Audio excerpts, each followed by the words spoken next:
Hi friends, welcome to Mekala designer. இந்த வீடியோவில் பார்த்தீங்கன்னா பஃப் ஸ்லீவ் வந்து எப்படி ஈஸியாக கட் பண்ணலாம் அப்படிங்கிறத நம்ம பார்க்க போகிறோம். இந்த வீடியோ வந்து பிகினர்ஸ்க்கு வந்து ரொம்பவுமே யூஸ்ஃபுல்லாக இருக்கும்னு கண்டிப்பாக சொல்லுவேன். ஸ்லீவ் சம்மந்தமாக நிறைய தோழிகள் வந்து சின்ன சின்ன டிப்ஸும் டவுட்டும் கேட்டிருந்தாங்க.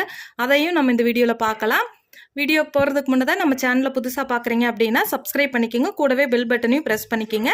அப்போ தான் நாங்கள் போடுற வீடியோ உடனுக்குடனே நோட்டிஃபிகேஷன் வரும். நீங்கள் எல்லா வீடியோவும் மிஸ் பண்ணாமல் பார்க்கலாம். வாங்க இப்போ நம்ம வீடியோக்கு போயிடலாம்.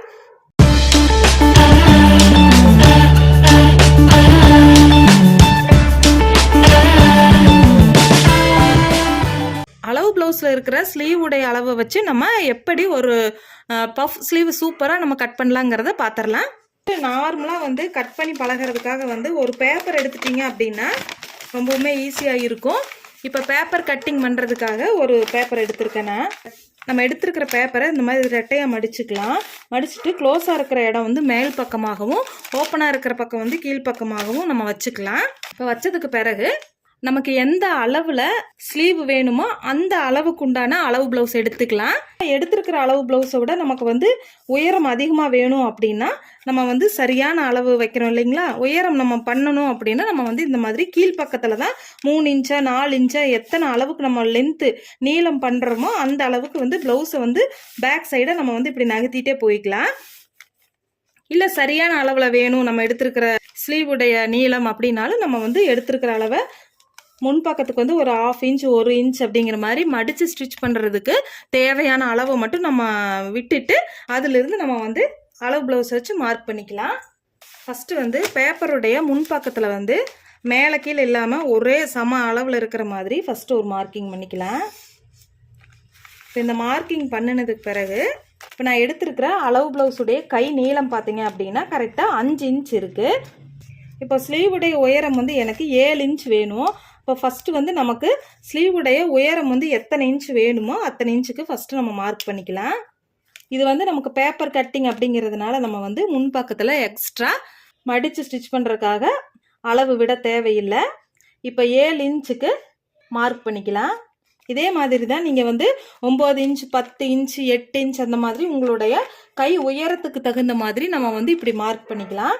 மார்க் பண்ணினதுக்கு பிறகு இந்த நான் எடுத்துருக்கிற அளவு ப்ளவுஸ் இருக்குது இல்லைங்களா, அந்த அளவு ப்ளவுஸுடைய இந்த மேல் பக்கத்தில் வந்து நம்ம 7 இன்ச்சுக்கு மார்க் பண்ணியிருக்கு இல்லைங்களா, அந்த 7 இன்ச்சுக்கு கரெக்டாக ப்ளவுஸ் இருக்கிற மாதிரி இந்த மாதிரி நம்ம நேராக இந்த ப்ளவுஸை பிடிச்சாலே நமக்கு வந்து இந்த கையுடைய சுற்றளவும் ஆம்பகுதியுடைய சுற்றளவும் பார்த்தீங்க அப்படின்னா சரியான அளவில் வந்து நமக்கு நிற்கும். இப்படி சரியான அளவில் நம்ம மார்க் பண்ணிக்கலாம். இந்த மாதிரி ப்ளவுஸுடைய கைப்பகுதி இந்த மாதிரி மார்க் பண்ணியாச்சு. மார்க் பண்ணினதுக்கு பிறகு எந்த இடத்துல நம்ம வந்து ஆம்பகுதி முடிச்சிருக்கோமோ அந்த இடத்துக்கு நேராக ஒரு கோடு போட்டுக்கலாம். கோடு போட்டதுக்கு பிறகு இப்போ எக்ஸ்ட்ரா ஸ்டிச்சுக்காக ஒரு 1.5 இன்ச் நம்ம வந்து மார்க் பண்ணிக்கலாம். 1.5 இன்ச் உள்பகுதி தையலுக்காக நம்ம வந்து மார்க் பண்ணிக்கலாம். இப்போ மேல் பகுதியில் வந்து பார்த்தீங்க அப்படின்னா கரெக்டாக 3 இன்ச்சுக்கு கேப் ஹைட்டு வந்து 3 இன்ச்சுக்கு மார்க் பண்ணியிருக்கு. இப்போ அதே 3 இன்ச்சுக்கு நம்ம வந்து சரியான அளவில் ஆம் பகுதியுடைய சுற்றளவுக்கு மார்க் பண்ணோம் இல்லைங்களா, அந்த இடத்துல வந்து இந்த 3 இன்ச்சுக்கு மார்க் பண்ணிக்கலாம். இப்போ இந்த 3 இன்ச்சுக்கு மார்க் பண்ணிவிட்டு பாக்ஸ் போட்டுக்கலாம்.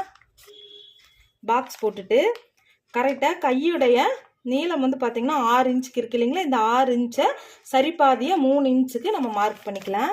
இந்த 3 இன்ச்சை வந்து நம்ம ஸ்ட்ரைட்டாக சரிபாதியாக இப்படி மார்க் பண்ணிக்கலாம். மார்க் பண்ணினதுக்கு பிறகு இப்போ கேப்புடைய ஹைட்டு வந்து பார்த்தீங்க அப்படின்னா 3 இன்ச்சுக்கு இருக்குது இல்லைங்களா, இந்த 3 இன்ச்சை அப்படியே நம்ம வந்து 1.5 இன்ச்சுக்காக மார்க் பண்ணிக்கலாம். இப்போ இந்த 1.5 இன்ச் அளவுக்கு ஸ்ட்ரைட்டாக ஒரு கோடு போட்டுக்கலாம். இப்போ ஸ்லீவுடைய மையப்பகுதி வந்து பார்த்தீங்க அப்படின்னா இந்த இடம் தான் நமக்கு. நம்ம ஸ்லீவுடைய மையப்பகுதியை மார்க் பண்ணினதுக்கு பிறகு இந்த மாதிரி ஒரு ஆம்கோல் ஸ்கேல் எடுத்துக்கலாம். ஆம்கோல் ஸ்கேலுடைய வளைவு வந்து பார்த்தீங்க அப்படின்னா ஃபஸ்ட்டு இந்த மேல் பக்கத்துக்கும் சென்டர் பக்கத்துக்கும் ஸ்ட்ரைட்டாக நம்ம வளைவு வந்து கொடுப்போம் இல்லைங்களா, இந்த மாதிரி ஆம்கோல் ஸ்கேலை வச்சுட்டு இப்படி ஒரு வளைவு கொடுத்துக்கலாம். அதுக்கு பிறகு பார்த்திங்கன்னா அப்படியே ஆம்கோல் ஸ்கேலை வந்து திருப்பிட்டு நம்ம வந்து இந்த ஜாயிண்ட்டுக்கு வெளிப்பக்கமாக வந்துடக்கூடாது, இந்த ஜாயிண்ட்டுக்கு உள்பக்கத்தில் தான் அளவுகள் வந்து இருக்கணும். இப்போ இந்த அளவு வந்து பார்த்திங்க அப்படின்னா நார்மலான ஸ்லீவுடைய அளவு. இப்போ இந்த நார்மலான ஸ்லீவுடைய அளவை ஃபஸ்ட்டு நம்ம வந்து கட் பண்ணி எடுத்துக்கலாம். முன்பக்கத்தில் வர்ற கிராஸையும் நம்ம வந்து ஒரே அளவில் கட் பண்ணி எடுத்துக்கலாம். இப்போ இந்த ஸ்லீவுடைய அளவு வந்து பார்த்திங்கன்னா சரியான அளவு. இப்போ இந்த சரியான அளவை வச்சு தான் பஃப் ஸ்லீவுக்கு வந்து நம்ம கட் பண்ண போகிறோம். வந்து ஸ்லீவ் கட் பண்ணுறதுக்காக ஒரு கிளாத் எடுத்திருக்கேன். இப்போ நான் எடுத்துருக்கிற கிளாத்தை இந்த மாதிரி ரெட்டையாக மடித்து வச்சுக்கலாம். மடித்து வச்சுட்டு க்ளோஸாக இருக்கிற இடம் வந்து மேல் பக்கமாக இருக்கணும், ஓப்பனாக இருக்கிற பக்கம் நம்மளை பார்த்த மாதிரி இருக்கணும். இந்த மாதிரி வச்சதுக்கு பிறகு நம்ம வந்து சரியான அளவுக்கு ஒரு பேப்பர் கட்டிங் பண்ணியிருக்கோம் இல்லைங்களா, அந்த பேப்பர் கட்டிங்கை இந்த மாதிரி வச்சுக்கலாம். வச்சுட்டு இப்போது இந்த மாதிரி பிசுறு இருக்கிற இடம் வந்து மடித்து ஸ்டிச் பண்ணுறதுக்காக ஒரே மாதிரி நம்ம ஃபஸ்ட்டு கட் பண்ணிக்கலாம்.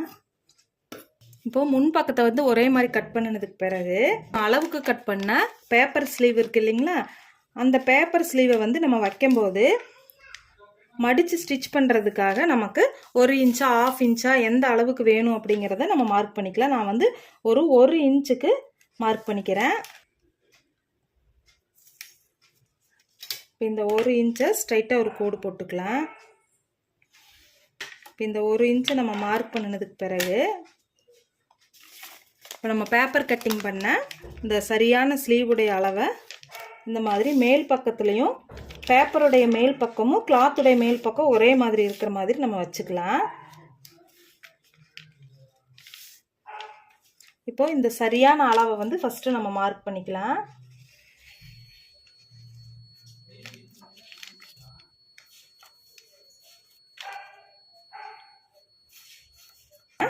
சரியான அளவில் ஸ்லீவுடைய மார்க்கிங்கை பண்ணியாச்சு.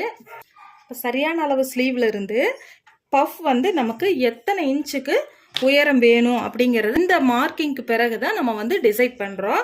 பஃப் வந்து நல்லா தூக்கிட்டு புஷ்ஷுன்னு நிற்கணும் அப்படின்னா நீங்கள் வந்து தாராளமாக 6 இன்ச் வரைக்குமே இந்த உயரத்தை வந்து நீங்கள் அதிகம் பண்ணலாம். இப்போ நான் 4.5 இன்ச்சுக்கு மார்க் பண்ணுறது வந்து ரொம்பவும் பஃப்பு தூக்கிட்டு இருக்காது, அதே மாதிரி பஃப் இல்லைங்கிற மாதிரி இருக்காமல் மீடியமான அளவில் பஃப் வந்து இருக்கும். இப்போ 4.5 இன்ச்சுக்கு பஃப்புடைய உயரத்துக்கு மார்க் பண்ணிக்கலாம். அகலம் வந்து நீளம் வந்து 4.5 இன்ச்சுக்கு மார்க் பண்ணிக்கலாம். அகலத்தை எப்படி நம்ம மார்க் பண்ணுறோம் அப்படின்னா இந்த உள் ஸ்டிச்சுக்கு இல்லாமல் கேப் ஹைட்டில் இருந்து இந்த மாதிரி சரியான அளவில் வந்து இப்போ 6 இன்ச் இருக்குது அப்படின்னா இந்த 6 இன்ச்சில் 3 இன்ச்சு தான் சென்டர் பகுதி இல்லைங்களா, அந்த 3 இன்ச்சை தான் நம்ம வந்து பஃப்புடைய அகலத்துக்கு வந்து நம்ம மார்க் பண்ணணும். பஃப்புடைய புஷ்ஷு நிற்கிற உயரத்துக்கு தகுந்த மாதிரி நம்ம வந்து இந்த நீளத்தை வந்து அதிகம் பண்ணிக்கலாம். இப்போ அகலத்தை வந்து நம்ம எப்படி மார்க் பண்ணணும் அப்படின்னா நம்ம கேப் ஹைட்டுடைய இந்த அகலத்தில் பாதி இன்ச் வந்து 3 இன்ச்சுக்கு இருந்தது இல்லைங்களா, இந்த 3 இன்ச்சை தான் நம்ம வந்து பஃப்புடைய அகலத்துக்கு வந்து நம்ம மார்க் பண்ணணும். பஃப்புடைய அகலம் வந்து கரெக்டாக 3 இன்ச்சுக்கு மார்க் பண்ணிக்கலாம். 3 இன்ச்சுக்கு மார்க் பண்ணிவிட்டு கரெக்டாக இந்த ஸ்லீவுடைய சென்டர் பகுதி இருக்குது இல்லைங்களா, அந்த சென்டர் பகுதிக்கு நம்ம வந்து ஸ்ட்ரெயிட்டாக ஒரு கோடு போட்டுக்கலாம். இப்போது சாதா ஸ்லீவ்லேருந்து பஃப் ஸ்லீவ் எப்படி மாறுதுங்கிறது இந்த இடத்துல தான் நம்ம கரெக்டாக பார்த்துக்கணும். இப்போது இதுதான் வந்து மையப்புள்ளி இல்லைங்களா. பஃப்புடைய நீளம் வந்து 4.5 இன்ச்சுக்கு எடுத்திருக்கோம், அகலம் வந்து 3 இன்ச்சுக்கு எடுத்திருக்கோம் இல்லைங்களா. இந்த இடத்துல வந்து நம்ம இந்த மாதிரி ஆம்கோல் ஸ்கேல் இருக்குது இல்லைங்களா, அந்த ஆம்கோல் ஸ்கேலுடைய வளைவை வந்து பார்த்தீங்க அப்படின்னா இந்த ஷோல்டர் பக்கம் வந்து நமக்கு இந்த மேல் பகுதி வர்ற மாதிரி நம்ம வந்து ஸ்கேலை வச்சுக்கணும். இந்த மாதிரி நம்ம வந்து வளைவு கொடுக்கணும். இந்த வளைவு வந்து எந்த அளவுக்கு நமக்கு இருக்குதோ அந்த அளவுக்கு வந்து பஃப்புடைய ஹைட்டு வந்து நமக்கு இருக்கும். இப்போ இந்த வளைவுல இருந்து நம்ம இந்த ஒரு 1/4 இன்ச்சு தான் வளைவில் வந்து வித்தியாசம் வரும். இந்த 1/4 இன்ச் வளைவை வந்து நம்ம இந்த மாதிரி பஃப்புக்கு வந்து வளைச்சி விட்டுக்கிறோம். பஃப் வைக்கிறக்கு உண்டான அளவை வந்து நம்ம மார்க் பண்ணியாச்சு. இது வந்து நார்மலான ஸ்லீவுடைய அளவில் வரும். நமக்கு இந்த இடத்துலேருந்து இந்த வளைவு தான் ஸ்லீவுடைய பஃப்புக்கு வந்து இந்த அளவு தான் நம்ம வந்து எடுத்திருக்கோம். இப்போ இந்த நம்ம எடுத்திருக்கிற எக்ஸ்ட்ரா அளவு வந்து பார்த்தீங்க அப்படின்னா ப்ளீட் வைக்கிறதுக்கு தான் நமக்கு வந்து சரியான அளவில் இருக்கும். இந்த கையுடைய உயரம் இருக்குது இல்லைங்களா, இது இப்போ 7 இன்ச்சு 8 இன்ச்சுக்கு வைக்கிறோம் அப்படின்னா பஃப்பு கைக்கு வந்து அளவு வந்து மாறுமா அப்படின்னு ஒரு தோழி கேட்டிருந்தாங்க. நம்ம வந்து ஸ்லீவை ஃபஸ்ட்டே நம்ம இப்போ பேப்பர் கட்டிங் போட்டோம் இல்லைங்களா, அந்த மாதிரி நம்ம போடும்போதே கையுடைய உயரம் வந்து நமக்கு எத்தனை இன்ச்சுக்கு வேணுங்கிறத நம்ம வந்து மார்க் பண்ணிக்கணும். மார்க் பண்ணதுக்கு பிறகு இப்போ நம்ம பஃப்புக்குன்னு எக்ஸ்ட்ரா நம்ம மார்க் பண்ணோம் இல்லைங்களா, இந்த அளவில் தான் வந்து பஃப் துணி வந்து நமக்கு தூக்கிட்டு இருக்குமா ஒழிய இந்த அளவு வந்து நமக்கு மாறாது. கையுடைய நீளம் வந்து அளவு மாறாது. கையுடைய சரியான அளவு உங்களுக்கு 6 இன்ச் வேணுமா, 7 இன்ச் வேணுமா, 8 இன்ச்சா, 9 இன்ச்சா, 10 இன்ச்சா அப்படிங்கிறது நம்ம வந்து ஃபஸ்ட்டு நார்மலான கை வரையும் போதே வந்து டிசைட் பண்ணிடணும். பண்ணினதுக்கு பிறகு தான் எக்ஸ்ட்ரா வர்ற இடம் தான் பார்த்தீங்கன்னா பஃப்புக்காக நம்ம மார்க் பண்ணுறோம். இந்த கிளாத் வந்து பஃப்புக்கு மட்டும்தான் யூஸ் ஆகும். அதனால பஃப்புக்கு நீங்கள் அளவு வைக்கிறதுனால உங்களுக்கு கையுடைய உயரம் வந்து மாறுங்கிறத நீங்கள் யோசிக்க வேண்டாம். கையுடைய உயரம் வந்து மாறாது. இப்போ வந்து நம்ம கட்டிங் பண்ணிடலாம்.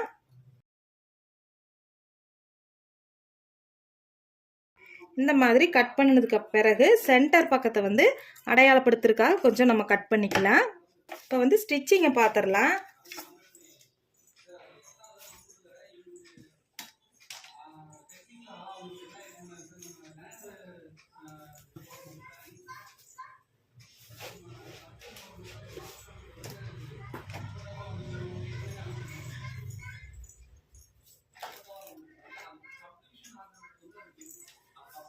ஸ்லீவுடைய பஃப் வந்து நம்ம இந்த இடத்துலேருந்து மார்க் பண்ணோம் இல்லைங்களா,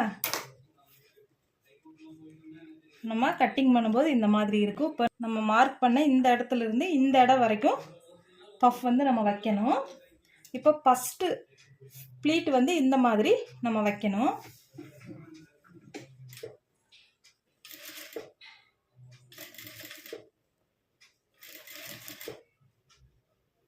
இப்போ கரெக்டாக இந்த சென்டர் பகுதியோட நம்ம வந்து இந்த டைரெக்ஷனில் பஃப் வச்சுட்டு இல்லைங்களா, நீ அடுத்ததான் நம்ம பஃப்புக்கு வைக்கும்போது நம்மளை பார்த்த மாதிரி ப்ளீட் ஒவ்வொன்றையும் எடுத்தோம் இல்லைங்களா, அதே மாதிரி இப்போ இந்த ப்ளீட்டை பார்த்த மாதிரி ஆப்போசிட்டில் ப்ளீட் வர்ற மாதிரி இந்த மாதிரி நம்ம வந்து ப்ளீட் எடுக்கணும். சப்போஸ் நீங்கள் ஸ்டிச் பண்ணும்போது உங்களுக்கு சரியாக வரல அப்படின்னா நீங்கள் ஸ்டிச் பண்ணுறதுக்கு முன்னதாகவே வந்து இந்த மாதிரி மடிப்பாக எடுத்து வச்சு குண்டூசி கூட குத்திட்டு நம்ம ஸ்டிச் பண்ணிக்கலாம். அது நம்மளுடைய ஆப்ஷன் தான்.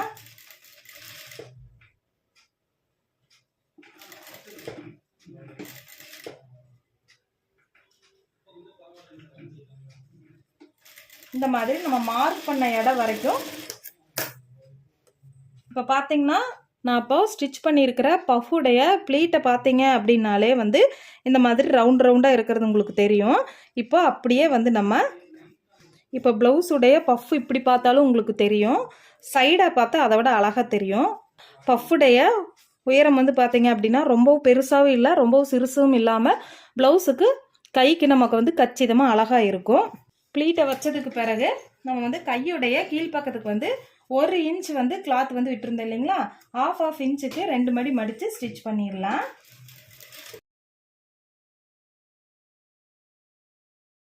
இந்த மாதிரி எக்ஸ்ட்ரா 1.5 இன்ச்சுக்கு உள்ள துணி விட்டுருந்தோம் இல்லைங்களா, அந்த அளவை வந்து நம்ம மடித்து இப்படி பார்த்தோம் அப்படின்னா நம்மளுடைய பஃப் ஸ்லீவ் ரெடி ஆயாச்சு. இப்போ நம்ம போட்டால் எந்த மாதிரி பஃப்புடைய லுக் இருக்குங்கிறத நம்ம பார்த்துடலாம். இப்போ ஸ்லீவுடைய பஃப் வந்து பார்த்தீங்க அப்படின்னா ஸ்லீவுடைய உயரம் வந்து 7.5 இன்ச்சுக்கு நம்ம வச்சுருந்தோம் இல்லைங்களா, ஸ்லீவுடைய உயரம் வந்து அதே அளவில் சரியாக இருக்கும். அதே மாதிரி பஃப்புடைய உயரம் வந்து பார்த்தீங்க அப்படின்னா நல்லா லேயராக நம்ம வந்து 4.5 இன்ச்சுக்கு பஃப்புக்கு வந்து எக்ஸ்ட்ரா அளவு கொடுத்துருந்தேன் இல்லைங்களா. இந்த 4.5 இன்ச் அளவுக்கு வந்து நமக்கு இந்த மாதிரி நமக்கு ரொம்ப புஷ்ஷுன்னு இல்லாமல் ரொம்ப மிடிலும் இல்லாமல் சூப்பரான பஃப் இருக்கும். இந்த வீடியோ வந்து பிகினர்ஸ்க்கு வந்து ரொம்பவுமே யூஸ்ஃபுல்லாக இருக்கும்னு நினைக்கிறேன். இந்த வீடியோ பிடிச்சிருந்ததுன்னா லைக் பண்ணுங்கள். இந்த வீடியோவில் ஏதாவது சந்தேகம் இருந்தது அப்படின்னா கமெண்ட்டில் சொல்லுங்கள். அடுத்த வீடியோவில் நம்ம பார்க்கலாம். தேங்க்யூ.